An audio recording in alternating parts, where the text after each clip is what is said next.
Good morning, you all. Hope that you all are having a blessed day today. Now we're reaching that point in the season where everyone is going to be dealing with the same similar situations, where we're all going to be trying to survive heat stress. And everyone's situation is going to be a little bit different, meaning some people may be trying to survive heat stress in the middle of their lawns. Some people may be trying to survive heat stress on the curbs, up against the houses. People are going to be having some spots here and there, and there's only one way that you can really get that heat stress out of your lawn.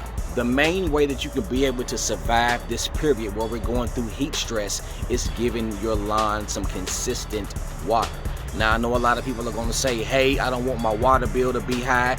You don't necessarily have to be bombing your lawn with a lot of water just to make it survive through this stressful period. You just need to give it some type of water, especially when we're going through a dry spell like how we're going through right now.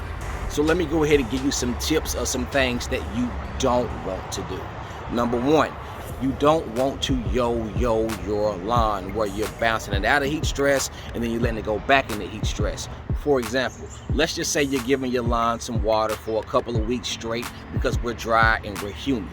Then what you do is you just leave it alone where you don't give your grass any water for, let's just say, 3 weeks or so. And then you see that your grass is starting to stress out. Then you want to get the water hose out and then bounce it back. You don't want to yo-yo it, but your grass is good because you're giving it water, and then you let it go into heat stress because you're not giving it any water. Then you give it some more water and you make it back good. You don't want to go back and forth and back and forth. It's either you're going to keep it out of heat stress for the whole entire period, or you're going to just let it be stressed out and then bounce it back in the fall time. Another thing that you don't want to do is if your grass is already stressed out, you don't want to have a lot of traffic on it. There's no need for you to be out there running your lawnmower or running your commercial mower, running over grass that's already stressed out. It's not growing. It's not going to grow. The grass is brown. Best thing you need to do is just leave it alone. Another thing that you don't want to do is if your grass is brown and stressed out, you don't need to be giving it any type of fertilizer. Fertilizer is not going to bounce that grass back. Trust me, it's not going to do that. Matter of fact, if you do read some labels, you don't want to be giving your lawn anything. No type of fertilizers, no type of herbicides, no type of pesticides. Leave that lawn alone. It's already stressed out. You putting something on it, it's just going to make it worse. Now, the one thing that you need to do is give your lawn some water. That's it. Now, I made a video actually back here where I was showing you how you need to water your lawn, how much water you need to give your lawn, but you have to give your lawn some kind of water. So let's just say, for example, you're not going to give your lawn any type of water, right? You don't want your water bill running up. You're just going to leave it alone. Your grass is brown, it's stressed out. When we reach the fall point in September and October and temperatures are starting to come down, this is when you want to start to revive your lawn. This is when you want to go ahead and feed your lawn and give your lawn the nitrogen that it needs so that the grass can be able to grow.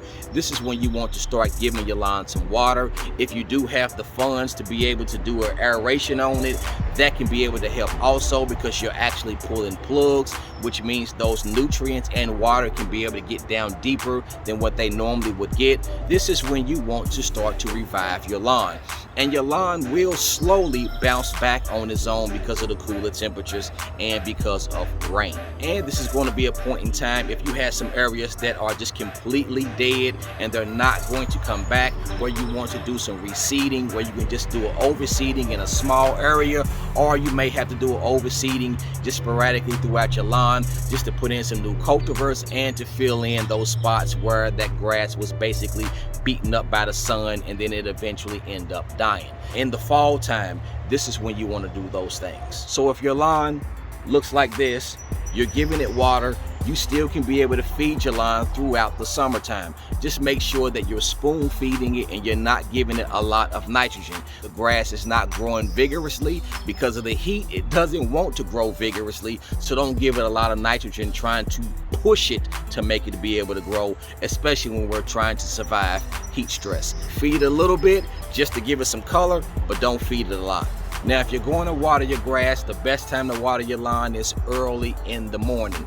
Don't be watering that thing at noon and at 3 o'clock in the afternoon. What's going to happen is that sun is going to evaporate that water that gets on the grass, and it's not going to get down into the soil like how it needs to. If you can't water it early in the morning, maybe because you have a first shift job or a third shift job where you're not at home at that time, then get you a timer. Put your timer on your spigot. That way that you can set your timer so that your water can cut on and cut off on its own. That's it. All right, folks, the sun is starting to rise over the trees. It's starting to shine on my face. That means it's time for me to go ahead and go. I hope that you all enjoyed this video. Y'all have a blessed one, and I'll see y'all in the next one.